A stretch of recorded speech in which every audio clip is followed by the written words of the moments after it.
Skeleton Crew Episode 3 features a literal treasure trove of Easter eggs.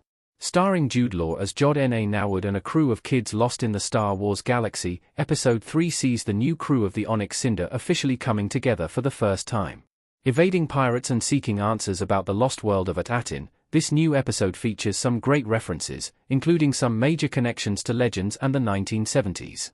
In Skeleton Crew Episode 3, Jod N.A. Noward partners with Vim, Fern, Neil, and KB to escape Port Borgo and find the kids' lost homeworld. Needing a way off Borgo while also seeking the legendary lost treasure of At-Atin, Jod is more than willing to let the kids think he's a Jedi before his true intentions are eventually revealed. Keeping that in mind, here are 22 of the biggest Easter eggs and references to be found in Skeleton Crew Episode 3. Jude Law is Crimson Jack, a major new alias connecting to Star Wars legends. Beyond the names Captain Silvo and Jod N.A. Noward, it's also revealed that Jude Law's Star Wars character is also known as Crimson Jack. Crimson Jack comes from Legends, specifically 1977's original Star Wars comics from Marvel. In these stories, Crimson Jack was a key rival of Han Solo's, having robbed Han and Chewis of their reward from the Rebel Alliance following A New Hope, which they had hoped to use to pay off Jabba the Hutt. However, Han Solo ultimately proved the better scoundrel and defeated Crimson Jack. In the established canon, there was an issue of Halcyon Legacy where the titular luxury cruiser was ambushed by a pirate named Crimson Jack and his crew. However, this was much closer to the events of the sequel trilogy compared to Skeleton Crew. As such, it feels quite likely that the comics Crimson Jack and Jude Law's preceding Jack are two separate characters in the Star Wars timeline, perhaps being an inherited name such as the Princess Bride's Dread Pirate Roberts. 21. Jod uses the Force in a callback to Obi-Wan Kenobi. Just like on the Death Star, Jod uses Force to distract pirates. Skeleton Crew Episode 3. Escaping the brig with the kids, Jod seemingly uses the Force to distract two pirates. This is not unlike when Obi-Wan Kenobi uses the Force to distract and evade stormtroopers on the Death Star in A New Hope. 20. You can spot Hondo Ohnaka's ship at Port Borgo. The Katooni. Hondo's ship Katooni in Skeleton Crew Episode 3. As seen in the first two episodes of Skeleton Crew and in this new episode, the ship of the infamous pirate Captain Hondo Ohnaka can be seen right in the center. Named the Katooni, it looks as though the ship was part of the chaos Jod and the kids left behind when they jumped to hyperspace in Skeleton Crew Episode 3. 19. Jod's antidroid attitude is a legacy of the Clone Wars. Mirroring Din Djarin. Jod stands off with SM-33 in Skeleton Crew Episode 3. It's quickly established that Jod N.A. Noward has a pretty big distrust of droids in general, not just the Onyx Cinder's first mate, SM-33.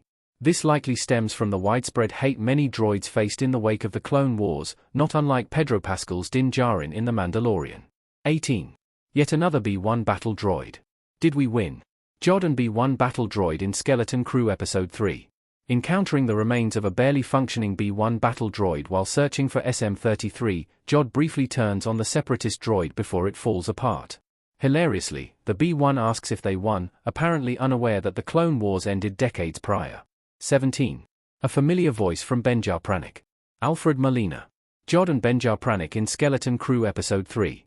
While smuggling SM-33 out of Port Borgo, Jod encounters one of his old crew members who should sound familiar.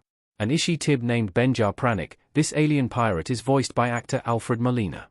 While Molina is likely best known for playing Dr. Octopus in Sony's Spider-Man movies, he's also an accomplished voice actor as well.